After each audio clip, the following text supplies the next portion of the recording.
warahmatullahi wabarakatuh. Innal hamdalillah nahmaduhu wa nasta'inuhu wa nastaghfiruh wa na'udzu billahi min shururi anfusina wa min sayyiati a'malina. May yahdihillahu fala mudilla lahu wa may yudlil fala hadiya lahu. Asyhadu an la ilaha illallah wahdahu la syarika lahu wa asyhadu anna Muhammadan abduhu wa rasuluhu la nabiyya ba'dahu. Allahumma salli ala Muhammad wa ala alihi wa ashabihi wa man sara ala nahjihi ila yaumil qiyamah. A'udzu billahi minasy syaithanir rajim. Bismillahirrahmanirrahim. Ya ayyuhalladzina amanu taqullaha haqqa tuqatih wa la tamutunna illa wa antum muslimun. Ya ayyuhan nasu ittaqu rabbakum alladzi khalaqakum min nafsin wahidah wa khalaqa minha zawjaha wa batha minhuma rijalan katsiran wa nisaa. Wattaqullaha alladzi tasaaluna bihi wal arham innallaha kana 'alaykum raqiba. Ya ayyuhalladzina amanu taqullaha wa qulu qawlan sadida yuslih lakum a'malakum wa yaghfir lakum dhunubakum wa may yuti'illah wa rasulahu faqad faza fawzan 'azima. Hadirin jemaah salat subuh yang dimuliakan Allah Subhanahu wa taala. Supaya kita termasuk orang-orang supaya sampai 7 ayat husnul khotimah, maka kita istiqomah. Di antara salah satu syaratnya yaitu as-sidqu al-munafi lil kadhib, jujur yang menafikan kebohongan. Jujur ini alhamdulillah kita kemarin kan saum selama 1 bulan dan sekarang hari ke-11. Artinya selama 1 bulan penuh kita dididik supaya jadi orang yang jujur. Di saum salah satu di antaranya membina, mendidik orang-orang beriman supaya jujur. Oleh itu jujur itu memang luar biasa, karena jujur ini beda dengan cerdas. Kalau cerdas tidak semua orang cerdas. Pemimpin tidak semua orang bisa jadi pemimpin. Tapi kalau jujur semua orang harus jujur. Orang beriman harus jujur. Jujur itu mulai dari pemimpin sampai ke tingkat yang paling dekat. Sampai budak pun, budak itu harus jujur. Pembantu saja harus jujur. Siapapun, ya, sebagai orang beriman harus jujur. Jadi jujur itu memang ditanamkan kepada semua orang, terutama orang-orang yang beriman. Khusus diingatkan kepada orang yang beriman supaya jujur, agar kita di ujungnya husnul khotimah. Kenapa jujur itu begitu hebatnya? Rasulullah menyampaikan kepada kita dengan jelas, alaikum bisidqi fa inna sidqa yahdi ilal birri wa ilal birra yahdi ilal jannati. Hendaklah kalian jujur, karena jujur itu mengantarkan kepada kebenaran, dan kebenaran itu mengantarkan ke surga. Salah satu ciri orang munafik atau orang Yahudi itu pendusta. Ini bukan kata kita ya, kata Quran ya, bukan apa namanya karena kita kebencian pribadi, bukan. Tidak boleh kita karena kebencian pribadi, tidak boleh karena hawa nafsu, karena kepentingan pribadi kita, jangan. Tapi Allah menyebutkan ciri orang munafik dan ciri orang Yahudi itu tukang bohong. Kalau kita lihat Quran surat Al-Baqarah ya, ayat 146. Al-Baqarah ayat 146. Auzubillahi minasyaitonir rajim. Bismillahirrahmanirrahim. Alladzina atainahumul kitaba ya'rifunahum kama ya'rifuna abna'ahum wa inna fariqam minhum la yaktumuna al-haqqa wa hum ya'lamun. Yang masih muda silahkan. Ini masih muda ya Pak. Ini masih muda Pak? Iya, masih muda. Orang-orang yang telah mengandung kitab Taurat dan Injil mengenalnya Muhammad seperti mereka mengenal anak-anak mereka sendiri. Sesungguhnya sebagian mereka pasti menyembunyikan kebenaran, padahal mereka mengetahuinya. Jadi orang-orang Yahudi, terutama para ulamanya, kalau lihat tafsirnya kan ulama Yahudi dan ulama Nasrani, mereka mengenal Nabi Muhammad itu seperti mengenal anak-anaknya sendiri. Anaknya disebut anak-anak kecil. Kita kan kalau sama anak kita masih kecil itu mengenal banget ya.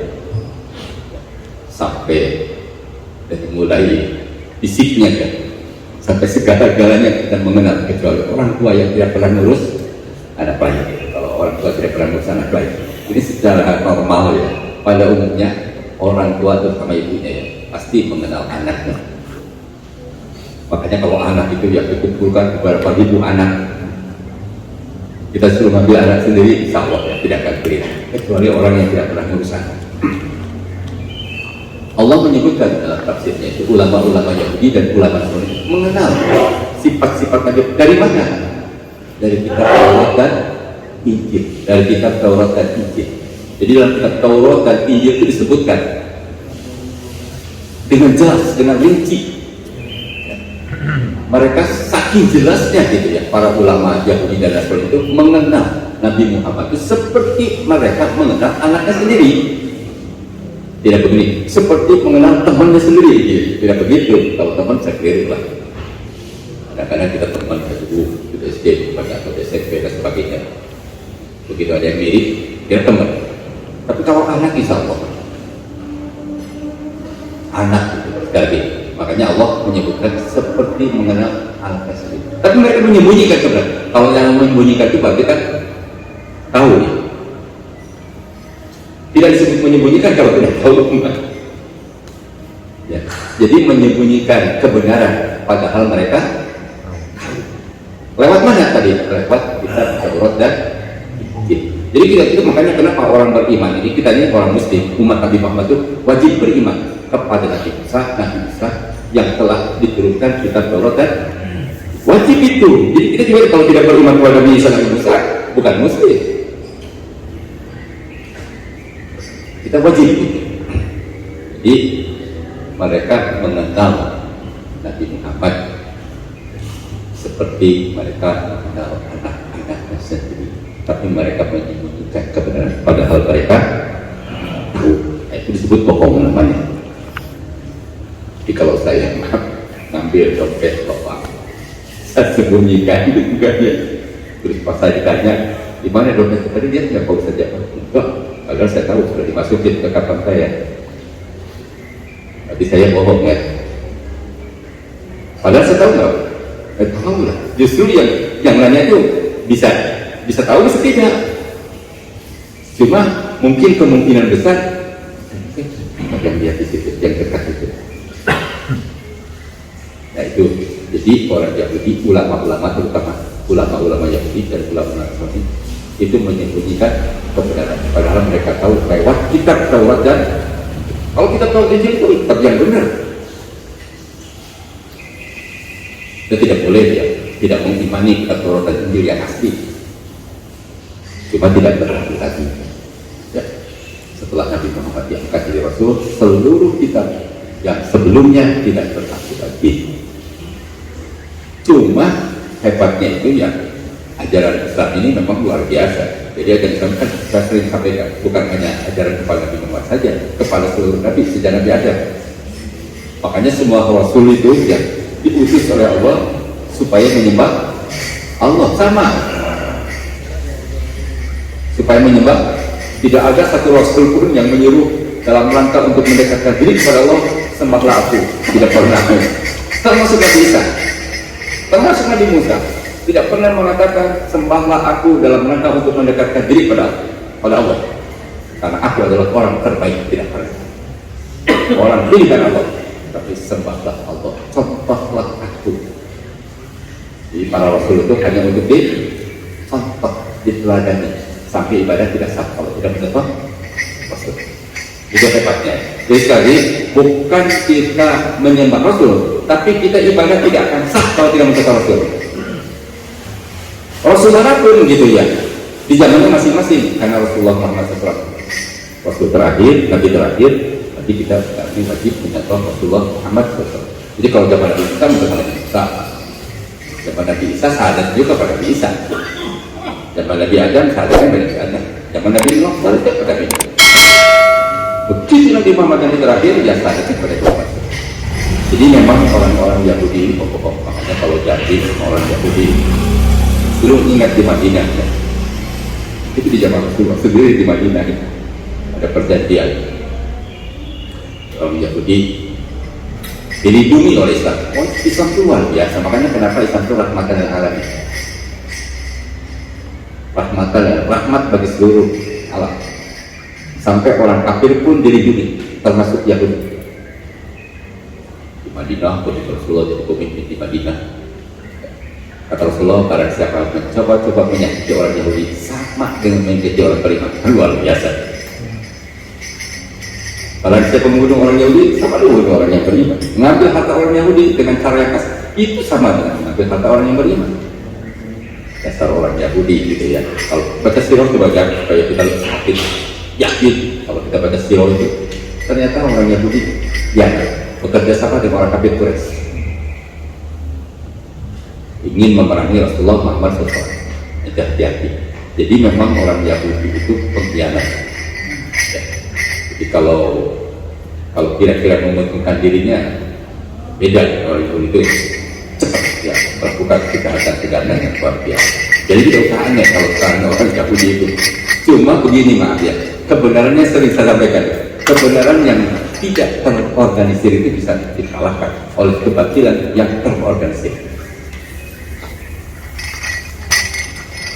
Kalau dia ada peto, apalagi ada peto. Jadi ini luar biasa ya. Ali bin Abi Thalib ini seorang sahabat ya. Kalau Ali bin Abi Thalib yang bicara berarti kan asal sahabat. Makanya kenapa sahabat-sahabat Muhajirin Ansor itu orang-orang pilihan, termasuk Ali bin Abi.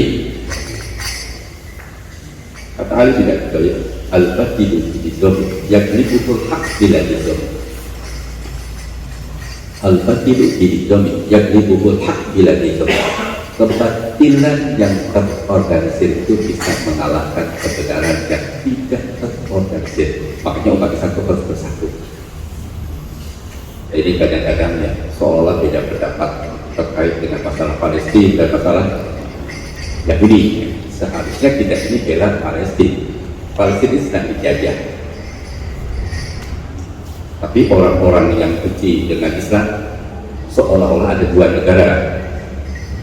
Beda ya, kayak kita lagi dijajah oleh Belanda. Jadi kalau orang yang berontak pada Belanda itu bukan penjahat, bukan teroris. Justru Belandanya dulu teroris negara kan gitu kan. Jadi jangan dibalik-balik. Jadi kalau ulama-ulama dulu zaman Belanda yang melawan Belanda itu ulama-ulama yang hebat yang luar biasa. Tapi kalau ulama-ulama penjilat pada Belanda, nah itu yang bahaya itu. Makanya orang Yahudi selalu bekerja sama dengan orang munafik. Dan munafik pertama itu adalah orang Yahudi. Siapa namanya itu terkenal? Abdullah bin Ubay bin Salul. Itu orang biasa ya. Termasuk itu yang beliau sebutkan tadi. Itu. Jadi juga termasuk. Jadi itu orang Yahudi itu luar biasa. Pura-pura masuk Islam, mengucapkan dua kalimat syahadat. Dan Rasulullah tidak berburuk sangka ya. Kita kan dalam Islam itu luar biasa hebat itu tidak boleh berburuk sangka. Karena hati orang kita tidak tahu. Jangan begini, pasti pura-pura masuk Islam nggak bisa begitu gitu kan. Terima aja kalau ada orang masuk bisa mengucapkan dua kalimat. Kau lakukan seperti Rasulullah memperlakukan. Abdullah bin Ubay bin Salul itu sebagai orang Muslim. Tapi dalam tindakannya mereka selalu berusaha bekerja sama dengan orang-orang kafir Quraisy ingin menghancurkan Islam. Kata di umat Islam jangan mau di kotak-kotak. Jadi kalau ormas ormas-ormas di Indonesia ini memang banyak, dan itu hasil ijtihad manusia ya. Bukan agama ya, ormas itu bukan agama. Janganlah dikaitkan ormas itu soal agama, jangan ya. Muhammadiyah, Persis, Atisa, NU, IKI itu adalah ormas buatan manusia. Bolehlah bikin ormas ya, silahkan aja, sepanjang sarana untuk memperjuangkan Islam, bukan untuk merusak Islam ya. Cuma tidak boleh fanatik. Bangga dengan sarananya sepanjang bangganya benar sesuai dengan Quran hadis itu nggak apa-apa. Tapi kalau bangganya walaupun salah, nah itu yang tidak boleh.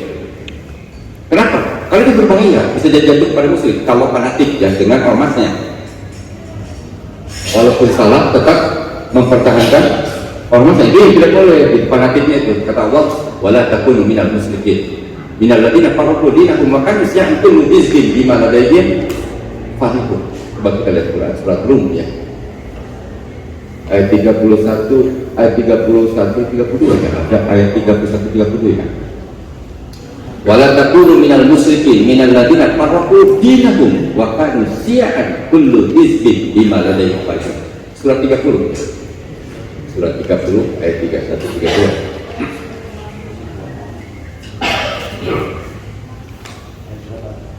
Ayat 31 apa 33 wala takunu minal musyrikin, di ujungnya itu.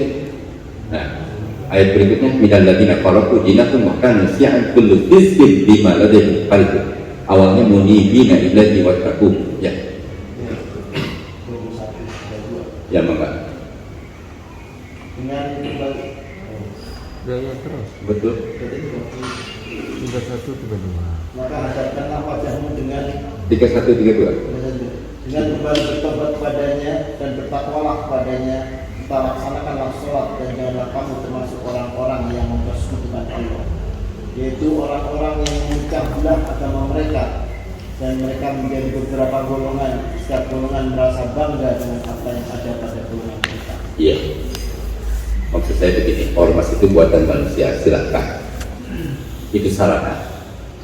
Sarana itu tidak pernah bina. Hebatnya sarana tidak bina. Ya, sarana tidak bina. Tergantung tujuan. Ya, sarana, ormas itu sarana jadi. Ya. Kalau memang ormas itu dibuat untuk benci dengan Islam, itu sarana. Berarti itu jadi haram. Kalau ormas itu dibuat untuk memperjuangkan Islam, itu sarana. Hukumnya jadi wajib. Jadi waktu dijajah oleh Belanda bikin orang ormas Islam untuk memperjuangkan Islam. Jadi sarana tidak pernah bina. Kalau tidak terkait dengan yang kita masih ingat waktu, tempat, cara, sebab, jenis, hitungan, ya itu. Ingat-ingat ya. Kalau bina itu terkait dengan waktu, tempat, cara, sebab, jenis, hitungan. Kalau sarana itu tergantung tujuan. Nah, ormas itu kalau dibuat tujuannya untuk perjuangan Islam, silahkan. Cuma jangan bangga seolah yang lain itu salah, pasti salah. Jangan begini pokoknya. Tidak satu imam kalau bukan ormas ini, ya tidak boleh begitu lah. Ormas manapun kita kebetulan ya berbeda dengan kita umpamanya. Saya ini orang Muhammadiyah itu ada imamnya orang NU, ya kita kamu baca dengan baik. Tidak usah fanatik. Saya nggak mau gitu kan? Tidak boleh. Atau sebaliknya, orang NU pada Muhammadiyah. Jadi jangan fanatik dengan ormasnya maksudnya. Kalau dia cinta ormasnya, ya wajar. Sama dengan cinta keluarga, wajar. Cuma jangan berlebihan.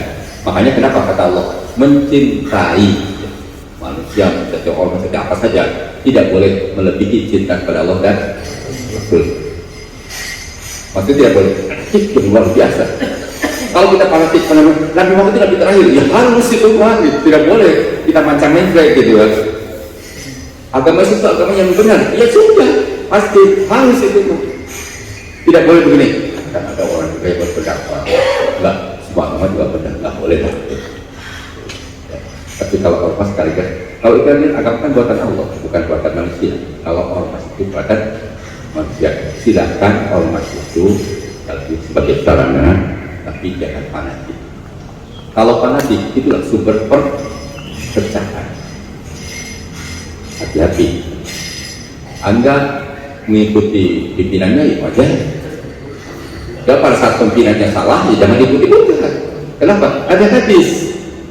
Jadi hebatnya tidak bisa mendunia. Taat kepada Allah dan Rasul itu mutlak. Taat kepada Allah dan Rasul itu mutlak. Tanpa syarat. Ya begini, sepanjang Allah benar tidak usah. Jangankan kepada Allah, kepada Rasul pun jangan pakai sepanjang Rasul benar. Karena Rasul itu pasti benar. Karena kalau Rasul itu maaf ya, salah aja, turun lagi. Betul Allah. Makanya disebut dimaksud. Kalau selain Rasul nggak ada yang dimaksud artinya. Makanya kalau ijma sahabat pasti benar. Kalau ijma ulama, ini ulama yang benar maksudnya, al ulama warasatul anbiya pasti benar. Tapi kalau para ulama bisa benar,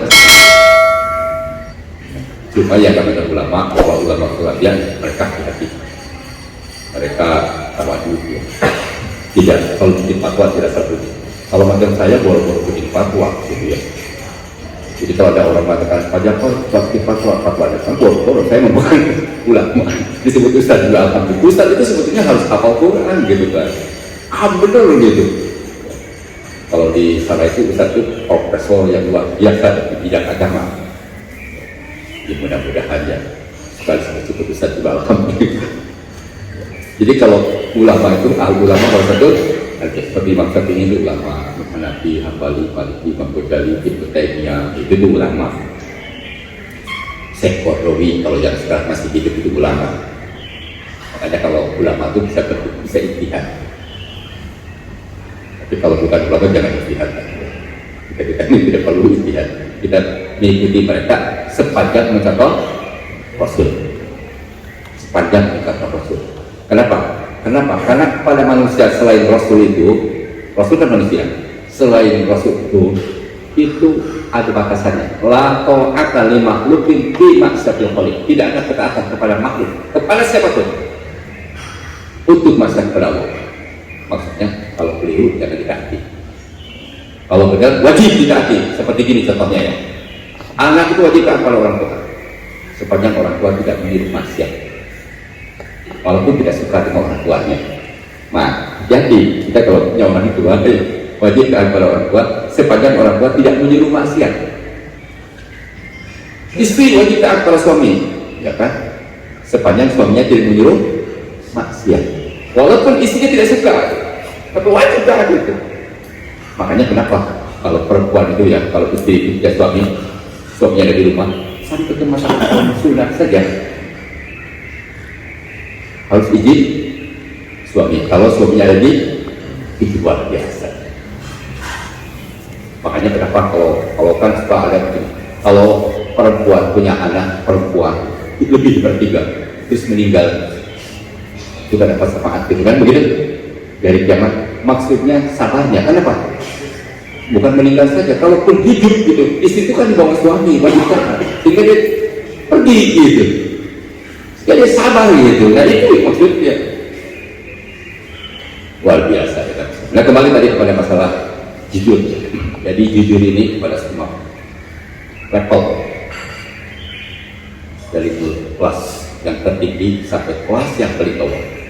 Bahkan pembantu pun harus jujur.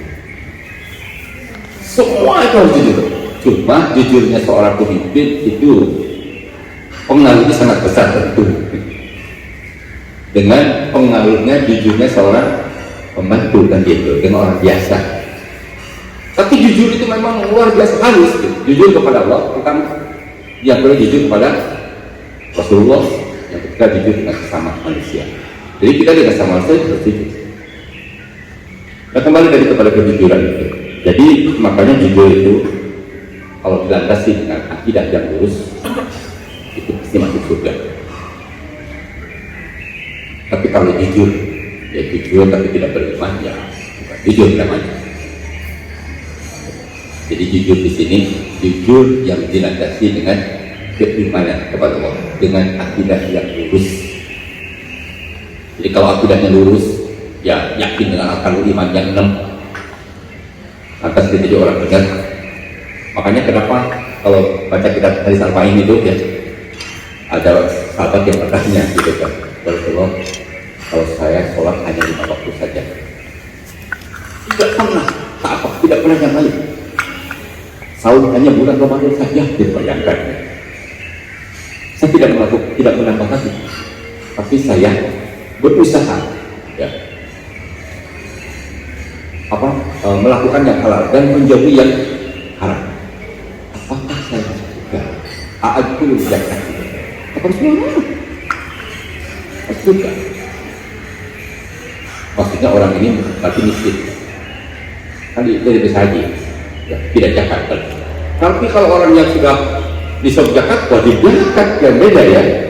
Kalau yang sudah istatau wajib haji, karena itu rukun. Jadi pertanyaannya, berarti itu orang jamaah ya, kepada kejujurannya tinggi dia. Rasulullah tahu lah yang pertanyaan itu pasti dia jujur. Jadi kembali jadi jujur itu penting sekali. Dan ciri orang munafik itu adalah tidak jujur.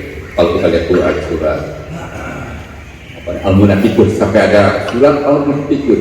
Makanya orang munafik yang pertama saya katakan tadi orang Yahudi. Karena di Mekah itu belum ada orang munafik. Setelah hijrah ke Madinah adanya orang munafik. Ya.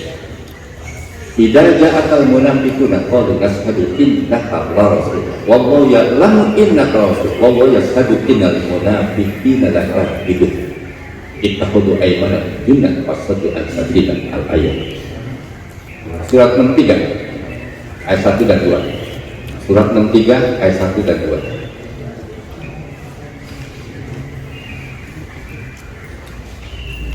Surat 63 ayat 1 dan 2. Apabila orang munafik datang padamu, mereka berkata, kami mengakui bahwa engkau adalah Rasul Allah, dan Allah mengetahui bahwa engkau benar-benar Rasulnya, dan Allah menyaksikan bahwa orang munafik itu benar-benar pendusta. Mereka menjadikan sumpah-sumpah mereka sebagai perisai, lalu mereka menghalang-halangi manusia dari jalan Allah. Sungguh betapa buruknya apa yang telah mereka kerjakan. Ya, jadi sahadat, jadi begini maknanya. Ittakhadhu aymanahum junnah itu mereka menjadikan sumpah mereka sebagai perisai. Ittakhadhu aymanahum junnah, mereka menjadikan sumpah mereka sebagai perisai. Yang dimaksud sumpah adalah tafsirnya sahadat. Sumpah yang dimaksud dalam surat Al-Munafiqun tadi ayat 1 menjelaskan di ayat 2 itu, di ayat 2 itu mereka menjadikan sumpah mereka sebagai tameng, sebagai perisai. Maksudnya mereka menjadikan sahadat mereka di depan Rasul itu hanya sebagai tameng. Tapi kan Rasul tidak tahu hati orang. Sekelas Rasul saja tidak tahu hati orang sekali lagi ya. Apalagi kita jangan suka menebak-nebak, ya pasti orang munafik tidak boleh lah. Jangan berurusan. Cuma Allah masih tahu gitu ciri orang munafik itu. Kalau bohong kan tidak tahu, tidak bohong, namanya juga bohong. Seperti tadi menyembunyikan kebenaran, kita nggak tahu. Dari mana kita tahu itu orang munafik? Dalam ayat ini, coba lihat, perhatikan ayat 2 ini. Dari mana kita tahu orang munafik? Ayat 2 nya, ittakhadhu aymanahum junnah fasaddu an sabilillah. Ada kata-kata fasaddu ya, fasaddu an sabilillah ya, fasaddu an sabilillah. Mereka suka menghalangi manusia dari jalan Allah. Kalau menghalangi, tahu nggak? Ketahuan nggak? Ketahuan. Nah, itu ciri orang bohong. Jadi antaranya itu ngakunya muslim, tapi kalau dengar bicara Islam itu masalah Palestina itu bukan urusan kita, tapi itu urusan orang sana lah, biarkan aja. Dari sisi akidah, kita bicara dari sisi keimanan, berdusta, bohong, berarti dia menghalangi manusia dari jalan Allah. Padahal kalau kita lihat subhanallah di asra fi anqidhi lailatin al-masjidil haram ila al-masjidil aqsa. Bahkan dalam hadis disebutkan ada 3 masjid yang istimewa. Kalau mau jalan itu ketiga masjid itu. Masjid yang mana-mana selain yang 3 mah sama aja gitu. Masjid Istiqlal dengan Masjid Al-Falah ini sama. Masjid apa saja ya? Selain masjid yang di Madinah, ya sekali lagi, Masjid Nabawi, Masjid Al-Haram, Masjid Nabawi, dan Masjid Aqsa itu tidak ada yang istimewa, sama saja. Sekalipun di Turki yang luar biasa hebatnya gitu, itu tetap aja sama aja dengan masjid sini, sama kira-kira. Tapi kalau 3 masjid itu istimewa, sampai pahalanya pun disebutkan. Makanya kalau kita itu urusan kita nggak boleh. Jangankan masjid yang 3 tadi, Masjid Al-Falah dirusak gitu kan. Ya, semua orang Muslim itu merasa prihatin. Jangan nggak ada hubungannya gitu. Kata orang menteng asli nggak ada hubungannya ya, dengan kita, itu urusan orang Yasmin. Kita harus peduli lah. Kata Rasulullah, la yu'minu ahadukum hatta yuhibba li akhihi ma yuhibbu li nafsihi.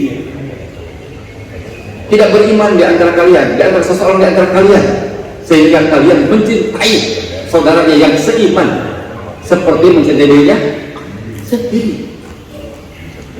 Seperti mencintai dirinya sendiri. Jadi kalau saudara kita di Palestina ajar, kita gembira di sini, itu sih orang menakut. Jadi kalau kita nggak ada hubungannya dengan kita, padahal secara konstitusi saja kita bisa merdeka. Yang pertama yang mengakui kemerdekaan Indonesia adalah Palestina. Itu secara konstitusi. Kita terpisah secara iman, secara keimanan, saudara kita. Bahkan Rasulullah mengatakan, al-mu'minul mu'min kal-bunyan yasuddu ba'duhu ba'd. Orang beriman dengan orang beriman yang lain seperti apa namanya?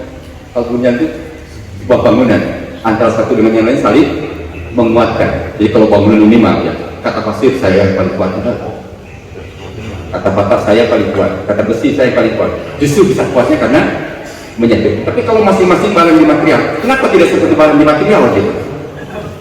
Tapi Rasulullah menyebutkan seperti sebuah bangunan, karena bangunan itu terdiri dari beberapa unsur disatukan sehingga menjadi kekuatan. Orang mukmin yang maaf ya, secara fisik lemah, mungkin muslim yang penting dia terjemah kepada beriman walaupun ya kadang-kadang banyak dosa, masih mukmin itu. Tapi dia tidak membenci Islam, tidak menghalangi. Itu muslim itu, jangan dikafirkan. Ya, walaupun pernah mabuk ya, bukan muslim, yang muslim lah. Mabuk itu kan tidak menjadikan seorang murtad, aja. Saking butuhnya kita pada yang mabuk, murtad loh, bukan. Kecuali dia menghalalkan mabuk, itu murtad. Beda. Zina itu tidak membuat orang murtad. Cuma jangan begini. Kita ini sebutnya kan tidak satu aja, sebutnya saja oke. Nah itu beda itu murtad itu. Paham ya? Beda ya. Tapi jangan juga nggak remeh kita. Jangankan dosa besar, dosa kecil pun jangan dianggap. Orang beriman itu tidak menganggap remeh dan dosa kecil. Apalagi dosa. Kalau begitu kita melakukan dosa aja, bukan itu maksud saya. Kita tidak boleh mengkafirkan orang muslim yang punya dosa, kecuali murtad sekali ya, kecuali syirik besar. Kalau orang menghalangi Islam itu murtad itu, orang munafik itu. Orang munafik beda menghalangi. Kalau menghalangi itu kan benci. Kenapa dihalangi? Karena benci dengan Islam. Bukan malah satu itu udah luar biasa ya. Itu tahun 1924. Puncak-puncaknya itu kayak malah satu luar biasa.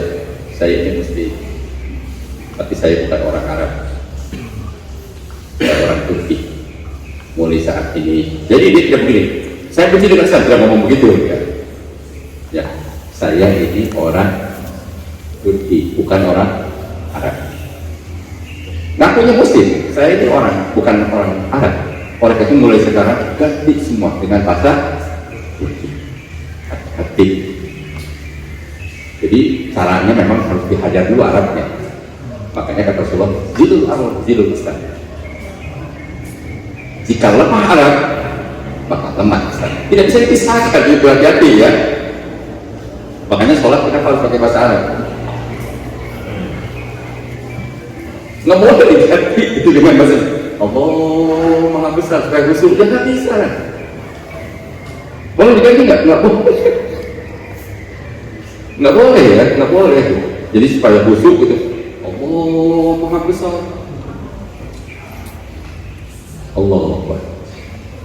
Ya, jadi memang cara melemahkan sesuatu harus diajar dulu Arabnya. Zilul Arab itu kan, walaupun tidak semua orang Arab adalah suka dengan Islam, tapi hati-hati. Karena Abu Jahal juga orang Arab, nah, kan pasti ada hubungan saudara dengan Rasulullah. Itu wajah Rasulullah itu masih ada hubungan dekat benar dengan Rasulullah. Jamaah, ulama, masih ada hubungan darah itu. Tapi benci dengan Islam. Cuma hati-hati, kalau orang sudah menginjak dulu Arab, nah itu menjelek-jelekan Arab, sebenarnya tujuannya menjelekkan Islam. Sama dengan begini dulu, ingat kan di Aisyah dituduh zina. Yang pertama menghembuskan itu orang Yahudi yang Muslim, yang munafik. Dan disebarkannya itu bukan di orang kafir udah nggak masalah, memang tidak percaya. Disebarkannya di sesama orang beriman, supaya orang beriman ini ragu. Kalau ragu dengan Rasulullah, berarti ragu dengan Islam. Itu tujuannya. Bukan Siti Aisyahnya, bukan sasarannya. Aisyah zina, orang luar biasa. Bayangkan berapa hari itu lamanya nunggu turun Quran? Berapa hari? Sampai 50 hari, bayangkan. 50 hari waktu sebentar enggak? Nah, Siti Aisyah sakit itu secara psikologis ya, kalau orang dihajar maaf ya, ini ketua yayasan ini nakal gitu. Saya bilang nakal setiap ceramah. Jadi orang-orang saya menyampaikan, dan dia dengar gitu. Ketua yayasan, mana kira-kira sakit nggak? Siti Aisyah itu sakit. Bahkan Rasulullah yang biasanya suka canda, nggak canda, bayangkan. Tapi Rasulullah yakin benar bahwa Siti Aisyah tidak akan melakukan. Bahkan Siti Aisyah itu mencoba kepada ibu bapaknya, ya, kan bapaknya lupakan ya. Saya ini tidak melakukan. Ya saya percaya aku tidak mungkin melakukan. Tapi bagaimana caranya kan gitu? Makanya selalu menunggu turun wahyu. Luar biasanya seorang Rasul. Begitu turun wahyu, itu Siti Aisyah oleh ayahnya disuruh minta maaf kepada Rasulullah. Kenapa? Karena yang memaafkan itu bukan Rasulullah, tapi Allah sendiri berdasarkan wahyu maksudnya. Dan Rasulullah tidak mau menyampaikan itu pribadi. Walaupun yakin benar, tidak akan melakukan. Bahkan kalau orang beriman yang baik sekali ya, begitu dengar isu itu disampaikan oleh orang-orang dari mulut ke mulut, apa kata orang yang beriman? Walaupun dia bukan orang yang tepat gitu, jujur dia bilang kepada istrinya, kamu bisa nggak melakukan zina? Saya tidak percaya. Siti Aisyah, saya sekelas saya aja gitu, tidak akan melakukan. Padahal Siti Aisyah dengan saya nggak ada kelasnya di maksudnya, saking tepatnya, makanya disebut Ummul Mukminin. Nah terus kata istrinya kepada suaminya, kira-kira saya melakukannya, kata istrinya nggak mungkin kan. Apalagi sekelas siapa namanya itu yang dituduh zina itu? Yang dituduh zina itu kan ada pasukan yang mimpin pasukan, maksudnya untuk terakhir dia tidak boleh pulang kecuali semua pasukan itu sudah pulang. Begitu dia sedang kalau bahasa kita mengawasi yang terus keliling-keliling, ternyata ada seorang perempuan pakai cadar gitu kan, duduk. Dia maaf ya, Sofyan bin Mu'attal, betul. Sofyan bin Mu'attal. Jadi Sofyan bin Mu'attal itu sampai bilang begini, innalillahi wa inna ilaihi raji'un. Istri Rasulullah. Orang-orang megang gitu, orang-orang megang. Itu otaknya sudah turun gitu kan.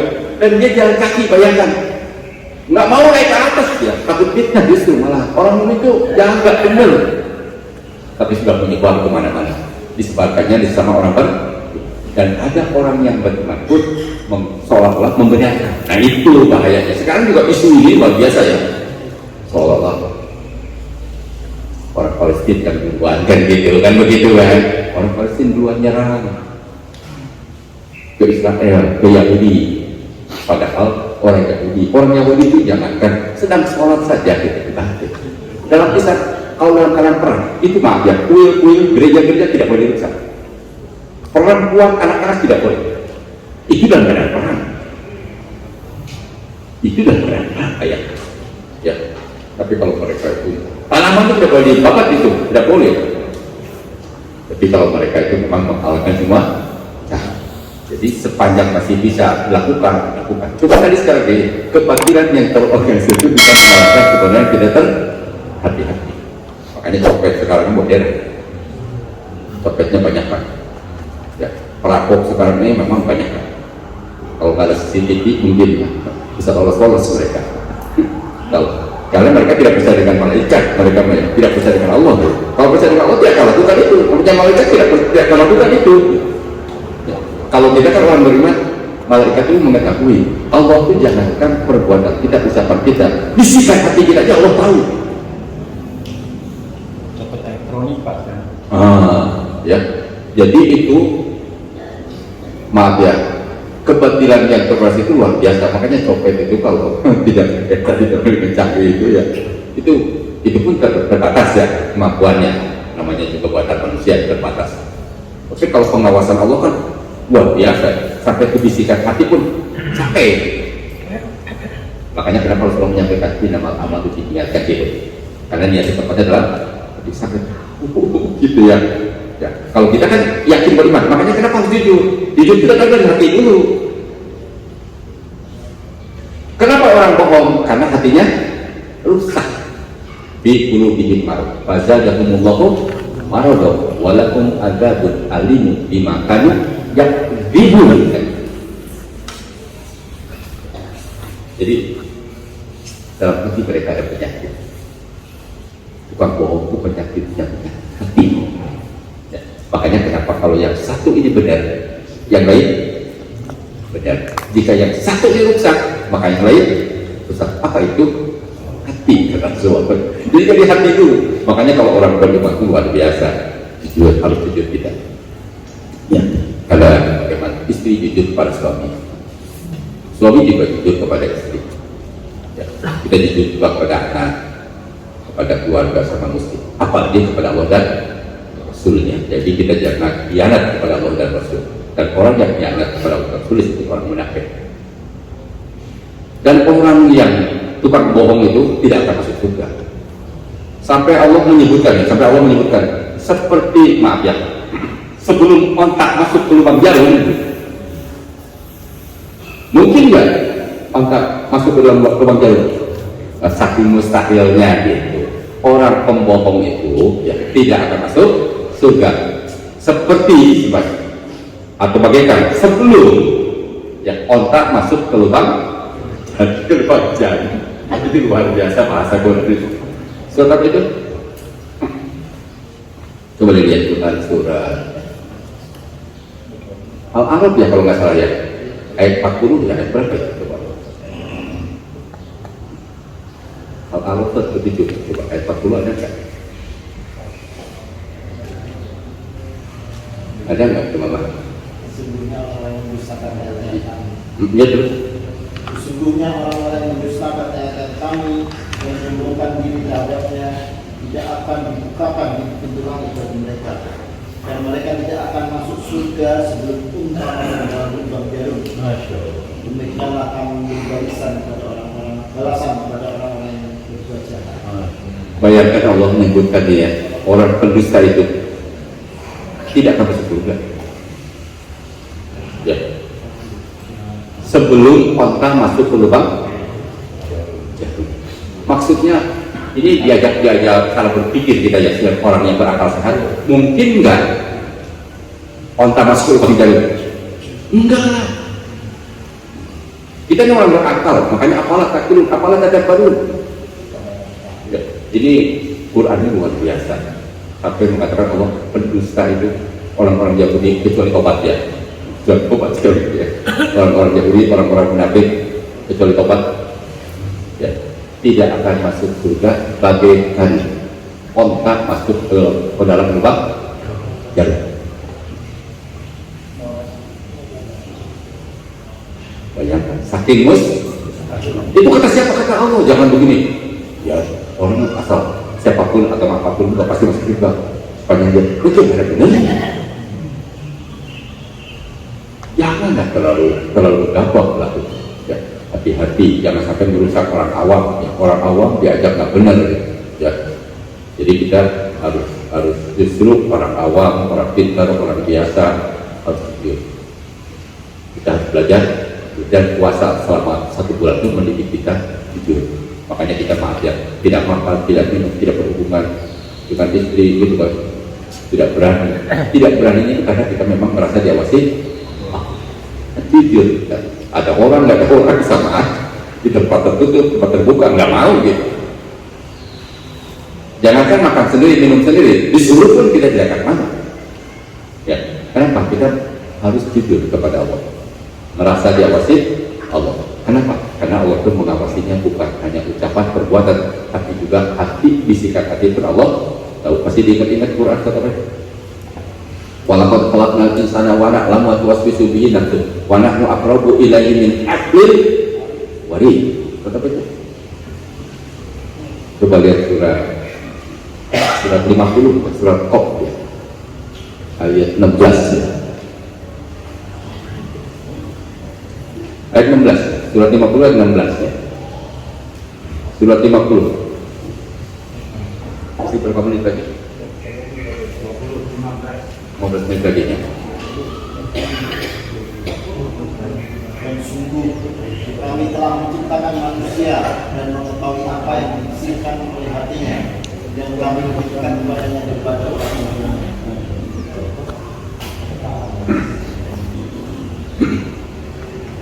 kita ya, orang beriman yakin benarnya Allah sudah dekat kepada orang rakyat, saking dekatnya. Karena bagi Allah nggak ada jarak maksudnya ya. Bagi Allah nggak ada jarak jauh dekat itu buat makhluk maksudnya, buat Allah nggak ada itu. Bagi Allah itu nggak ada jarak itu ya, dekat jauh nggak ada ya. Jadi kita sebagai makhluk itu kan ada jarak jauh dekat, jarak jauh dekat gitu kan. Sampai bisikan hati, manusia kan bisikan hatinya miliaran, bayangkan. Allah tahu ya, bisikan hati kita masing-masing. Makanya kenapa kita harus meluruskannya, makanya kenapa kita disuruh ikhlas gitu kan. Sampai maaf ya, sampai bisikan hati Allah tahu. Bayangkan bisikan hati kita masing-masing gitu kan, padahal miliaran manusia yang sembunyi gitu, yang terang-terangan gitu kan, Allah tahu. Tapi jangan begini, saya tidak mau sholat tidak mau sholat subuh berjamaah takut teriak, ini salah itu ya. Saya sholat subuh berjamaah dan menghindar dari riak kan gitu. Saya tidak mau infak takut teriak, cuma jangan begini, saya minta diumumkan infaknya, itu lain ya, itu lain. Jadi apalagi kalau berani bayar berapa saya ceramah, nah itu udah lain ya. Beraninya berapanya itu gitunya, nah itu yang tidak boleh ya. Jadi hati-hati. Jadi bisikan hati Allah tahu. Makanya kenapa Rasulullah mengatakan innamal a'malu binniyat. Kita mesti ingat-ingat malaikat itu makhluk Allah.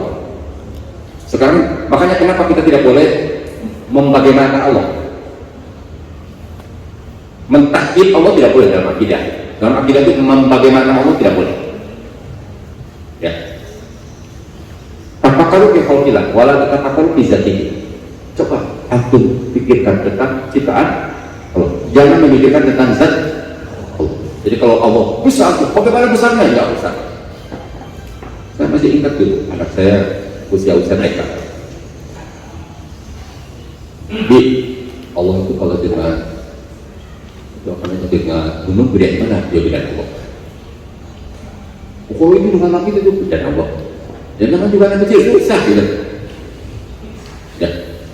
Kita sebetulnya kalau udah dewasa tidak boleh membagaimanakan Allah, tidak boleh Allah disetarakan dengan makhluk. Sekarang makhluknya Allah saja, malaikat kan makhluk itu, ciptaan Allah.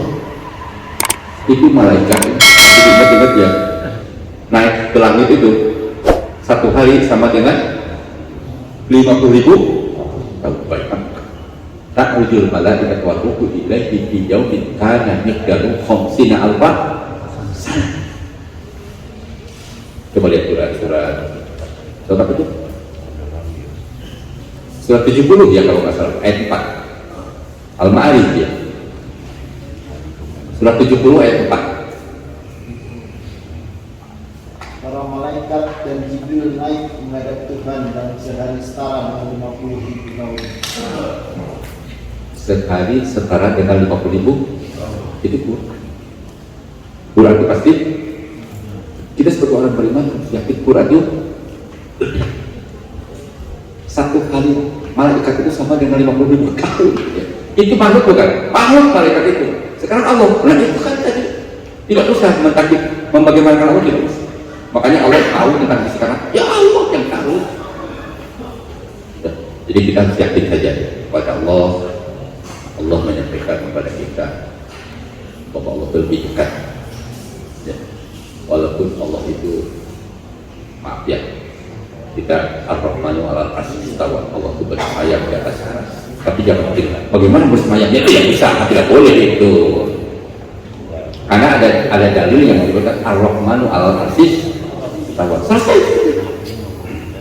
Tadi juga malaikat naik gitu kan, naik itu pasti ke atas ya, nggak ada naik ke turun. Naik disebut naik gitu kan. Surga itu sudah ada, neraka itu sudah ada. Neraka surga itu sudah ada. Bahkan manusia pertama itu asalnya dari surga, makanya seharusnya manusia itu kembali ke asalnya, yaitu ke surga maksudnya. Tapi ternyata manusia bagian besar masuknya surga. Coba kita lihat di Quran surat itu, surat Al-An'am ya, ayat 116. Wa ikuti aktaru man fil ardi yudilluka an sabilillah. Surat 6 ayat 116. Surat 6 Al-An'am, surat 6 ayat 116. Barang siapa dijauhkan dari Surat 6 ayat 116. Jika kamu mengikuti 116.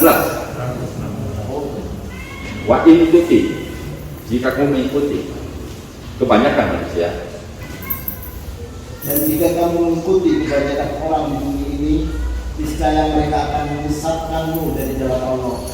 Yang mereka ikuti hanyalah persangkaan belaka, dan mereka hanyalah membuat kebodohan. jadi begini maksudnya ya. Yang rusun itu juga dibut bohonglah ya. Jadi kalau mereka itu tidak dengan Basiroh itu dengan dalil, tapi berdasarkan hawa nafsu, zon, hanya berasumsi saja. Ya. Jadi kalau kita orang beriman itu dengan Basiroh, dengan dalil, yakin dengan Tuhan, hadis, ijma sahabat, ijma ulama, tidak boleh hanya kira-kira gitu ya. Nah makanya kata Allah, wa ikuti aksal maghfirati yudilluka. Ya kamu ikuti kebanyakan manusia di muka bumi ini, pasti kamu disesatkan dari jalan Allah. Jadi jangan berharap ya dunia ini sebagian besar beriman ya. Mayoritas di mana-mana juga tidak benar. Ya. Pada saat Rasulullah di Madinah itu mayoritas tidak benar. Pada saat Rasulullah juga para sahabat masih banyak orang tidak benar. Jadi jangan mengikuti kebanyakan orang gitu. Orang yang banyak benar itu bagus gitu. Ya, orang yang banyak benar itu bagus dan pengaruhnya besar. Ya, makanya benar itu bagusnya berjamaah. Kalau benarnya berjamaah gitu ya, takwanya berjamaah, Allah akan membukakan pintu-pintu keberkahan baik dari langit maupun dari bumi. Kalau berjamaah, kalau sendiri-sendiri nggak bisa. Jadi keberkahan itu akan datang manakala takwanya itu berjamaah, iman dan takwanya berjamaah. Coba kita lihat surat ayat 90 kan surat Al-A'raf ya, ayat 90. Walau anna ahlal qura amanu wa taqaw lafatahna alaihim barakatin minas samai wal ardh walakin kazzabu, dikata-kata walakin kazzabu, bohong lagi, walakin kazzabu fa akhadnahum bima kanu yaksibun. Al-A'raf surat 7 ayat 96. Ayat 96. Surat 6 ayat surat 7 ya, ayat 96. Walau anna ahlal qura, yang paling atas dan sebelah kiri kalau ada. Dan sekiranya penduduk negeri beriman dan bertakwa, pasti kami akan melimpahkan kepada mereka berkat dari langit dan bumi. Tetapi ternyata mereka mendustakan ayat-ayat kami, maka kami siksa mereka sesuai dengan apa yang telah mereka kerjakan. Kata Allah, kalau seandainya penduduk negeri ini beriman dan bertakwa, maksudnya iman dan takwanya berjamaah. Makanya berjamaah itu penting. Benar kata Ali bin Abi Thalib tadi ya, kebatilan yang satu keluarga istri bisa mengalahkan kebenaran yang tidak. Makanya kebenaran itu harus tersi. Mudah-mudahan umat Islam ini sadar ya, bahwa musuh-musuh sangat banyak, yang benci dengan sangat banyak. Jadi kita harus waspada, terutama waspada itu terhadap orang munafik. Sampai Allah mengingatkan kepada orang beriman, waspadalah terhadap orang munafik. Orang munafik itu bukan teman, tapi musuh. Kata siapa? Kata Allah. Surat apa? Kata Allah ya, waspadalah. Sampai Allah menjadi waspada terhadap orang munafik. Orang munafik itu bukan teman, tapi musuh. Kata siapa? Kata Allah. Coba lihat Quran surat Al-Munafiqun ayat 4. Wa idza ra'aytum dibuka adsan wa iyaqulu fasma liqaulihim. Surat 63 ayat 4. Surat 63 ayat 4.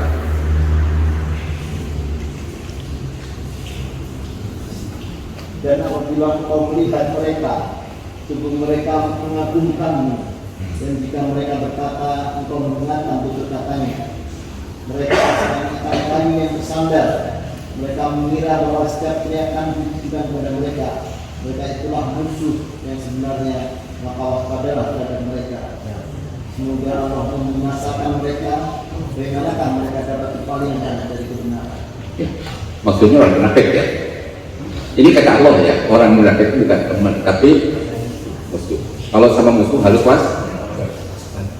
kelemahan umat ini memang kurang waspada, suka mudah diadu domba. Dan ciri orang munafik selalu mengadu domba. Hati-hati, terutama dengan sama muslim. Makanya ormas manapun kita memang tidak usah fanatik. Itu adalah saudara kita sepanjang ormas itu tidak bertentangan dengan Quran hadis ya. Kalau bertentangan Quran hadis tidak boleh. Kadang-kadang kan juga. Jadi kalau orang yang membenci Islam itu seolah tidak Pancasila, seolah-olah, padahal justru orang muslim lah orang yang paling Pancasilais. Cuma Pancasilanya kita harus mengakui kita tanggal 18 Agustus, bukan 1 Juni sekali lagi. Karena kalau bicara 1 Juni, 29 Mei pun ada. Cuma yang disepakati oleh para pendiri negara itu adalah tanggal 18 Juni. Makanya kita harus yakin benar di tanggal 18 Juni. Itu sepakat. Pancasila yang 5 sampai sekarang ini, ya, sila yang pertama ketuhanan yang menggantikan dari piagam Jakarta. Baca sejarah. Kita ini memang kelemahan umat Islam ini, maaf ya, selalu dibetul-betulkan seolah-olah umat Islam benci dengan Pancasila. Siapa yang tidak Pancasila? Kalau orang Pancasila sebenarnya pasti dia berketuhanan yang maha. Maka dalam UUD 45 pasal 29, coba lihat ayat 1-2 ya, ayat 1-nya kan, bahwa negara berdasarkan ketuhanan yang maha esa. Ayat 2-nya menjalankan agama sesuai dengan keyakinannya, percayaannya masih. Kita silakanlah orang Kristen masuk ke gereja, silakan hari Ahad gitu ya, nggak usah dilarang. Jadi kalau ada orang tetangga kita mau ke gereja, nggak usah dihalangi, biar dia aja aktif ya. Kalau ada orang Buddha Hindu masuk ke kuilnya, ya biar aja, tapi kita jangan masuk ke kuil ya. Jangan kita ikut-ikutan hari Ahad ke gereja. Dan jangan juga, maaf ya, yang non muslim di sini disuruh masuk ke masjid. Dan yang sholat subuh nggak usah ngapain. Lakum dinukum. Bangkok toleransi, bukan toleransi, itu namanya mencampur adukan antara hak dan batil. Padahal kita selalu berdoa, Allahumma anal haqqo haqqo warzuqna ittiba'ah wa anal batila batila warzuqna. Ya Allah, perlihatkan kepada kami kebenaran agar kami bisa mengikutinya, bisa melaksanakannya, gitu maksudnya. Ya Allah, perlihatkan kepada kami kebatilan supaya kami bisa menjauhinya. Bukan dibenturkan hak dan batil disatukan, kacau ya. Jadi jangan terjebak dengan yang begitu-begitu, jangan ikut-ikutan yang begitu. Jadi kita kalau bicara toleransi, Islam satu-satunya agama yang paling. Makanya kenapa kalau mayoritas muslim pasti aman di mana-mana. Kenapa dulu begitu habis merdeka tidak pernah rusuh, tidak pernah ribut? Karena mayoritas muslim, 98% muslim, tidak pernah gereja dihajar. Kok kenapa sekarang ada? Itu mereka yang buat. Hati-hati, kita ini sering dijebak-jebak seolah agak ya mereka mungkin di, maaf ya, orangnya bodoh gitu ya, terus belajar agama dengan orang tertentu, padahal yang ngajarinya mereka juga dijebak ya, suruh bikin pop, suruh bikin itu, suruh mantan inilah, suruh mantan itulah, padahal mereka dijebak aja. Hati-hati, kita jangan mau seperti itu. Sekali lagi, kita umat Islam jangan mau diaduk. Kita dengan sama muslim harus saling bergandengan. Bahkan Rasulullah menyampaikan satu hadis, al-mu'minul mu'min, apa namanya? Kalau jasadil wahid, tidak istakakul istakakul. Orang mukmin dengan orang mukmin seperti satu apa namanya? Tubuh ya. Jika tubuh kita ini sakit salah satunya, maka yang lain akan meriang sakit juga. Jadi kalau sakit tinggi, oh yang lain pun ikut-ikutan. Padahal gigi yang sakit, sampai makan dulu tidak nafsu. Ada yang sakit cuma kakinya doang, tidak bisa jalan, yang lain pun ikut sakit. Nah, orang mukmin dan orang mukmin harus seperti itu. Jadi saudara kita di Palestina bagaimanapun kita doakan, ya, mudah-mudahan mereka ini dimenangkan oleh Allah dan dibinasakan orang-orang Yahudi. Ya. Karena orang Yahudi memang orang yang paling bijak terhadap orang beriman. Dari itu Quran. Ya. La tajidanna asadan nasi adawatan lil ladina amanu al-yahuda wal ladina asrafu. Itu surat Al-Maidah ayat 82. Ya. Tidak bisa dibantah. Al-Maidah 82. La tajidanna asadan nasi adawatan lil ladina amanu al-yahuda wal ladina asrafu. Al-Maidah surat 5 ayat 82. Surat 5 ayat 82. Pasti akan kamu dapati orang yang paling keras pemusuhannya terhadap orang yang beriman, ialah orang-orang Yahudi dan orang-orang Muslim. Dan pasti akan kamu dapati orang yang paling dekat persahabatannya dengan orang-orang yang beriman, ialah orang-orang yang berkata, sungguhnya kami adalah orang Nasrani. Yang demikian itu karena di antara mereka terdapat para pendeta dan para rahib, juga karena mereka tidak menyombongkan diri. Ya. Jadi kalau kita ingin tahu ya, orang yang suci dengan Islam itu orang beriman itu optimis. Makanya kenapa anak-anak itu saja dibantai, perempuan dibantai, yang kita yang paling mengerikan itu anak kecil dibantai. Kalau mereka dibantai itu nggak ada istilah berperi kemanusiaan, itu nggak ada. Kita sebagai orang beriman, kalau ada orang Yahudi di sini jangan dibantai ya. Kalau ada orang Yahudi kebetulan ke sini gitu, jangan dibantai. Ya. Kalau ada orang Kristen di sini gitu ya, jangan dibantai, kita nggak boleh. Ya. Dan kenapa pendeta itu tidak menyembuhkan diri? Maksudnya itu kan kalau kita lihat asbab wujudnya dulu waktu di mana di Habasah ya, Ethiopia. Jadi pada saat Utsman bin Affan memimpin rombongan dan pemimpinnya adalah Ja'far bin Abi Thalib, ya, itu datang ke Ethiopia, Afrika. Rajanya kan Kristen. Begitu ditanya tentang agamanya, tentang Isa, itu tipis bedanya, cuma satu lidi makanya mereka melindungi.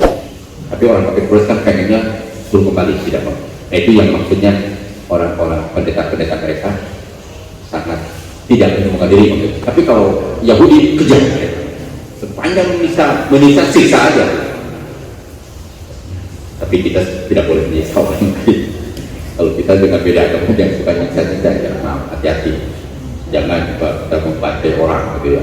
Kan masih saya sering sampaikan, membunuh orang saja yang tidak sengaja Anda harus bayar diat. Yang kedua harus puasa betul-betul 2 bulan. Bayangkan itu membunuh tidak ya.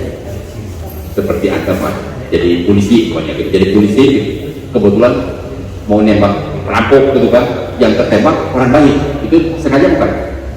Bukan, itu harus puasa betul-betul 2 bulan bayar kifarat. Bayangkan saya sebagai ustadz gitu ngajar ngaji gitu, nah, karena muridnya itu bandel, saya cepet gitu kan, kalau kok mati itu namanya membunuh tidak sengaja. Saya harus bayar dia pada liwat itu, dan saya puasa betul-betul padahal bukan sengaja. Itu Quran tetap masih ingat nggak? Surat An-Nisa ya, ayat 52. Maksudnya kita ini sekali lagi ya, maksudnya Islam itu kejam nggak gitu, yang enggak lah. An-Nisa 92. Padahal yang jadi korbannya mau orang beriman, mau orang tidak beriman, ya sepanjang tidak dalam keadaan perang, itu harus pertama bayar diat, yang kedua harus bayar puasa berturut-turut 2 buat kayak puasa berturut-turut 2 bulan sendirian. Kembali ke jujuran lagi. Kenapa dia puasa? Jujur gitu. Kalau nggak jujur nggak usah puasa, enggak. Siapa yang mau ngawatinya kan? Coba terjemah. Dan tidak patut bagi seseorang yang beriman membunuh seorang yang beriman yang lain, kecuali karena tersalah, tidak benar. Barang siapa membunuh seorang yang beriman karena tersalah, hendaklah dia memberikan seorang hamba sahaya yang beriman serta membayar tebusan kesahan kepada keluarga si terbunuh tersebut, kecuali jika mereka keluarga terbunuh membebaskan pembayaran. Jika dia si terbunuh dari kaum yang muslimin, padahal dia orang yang beriman, maka hendaklah si pembunuh memerdekakan hamba sahaya yang beriman. Dan jika dia si terbunuh dari kaum kafir yang ada perjanjian damai antara mereka dan kaum, maka hendaklah si pembunuh membayar tebusan yang kesahan kepada keluarganya si terbunuh serta memerdekakan hamba sahaya yang beriman. Barang siapa tidak mendapatkan hamba sahaya, maka hendaklah dia sebelum berpuasa 2 bulan berturut-turut sebagai taubat kepada Allah, dan Allah Maha mengetahui Maha bijaksana. Terima kasih. Tertutup dari kita kasih subhanaka Allah subhanahu wa ta'ala. Warahmatullahi wabarakatuh.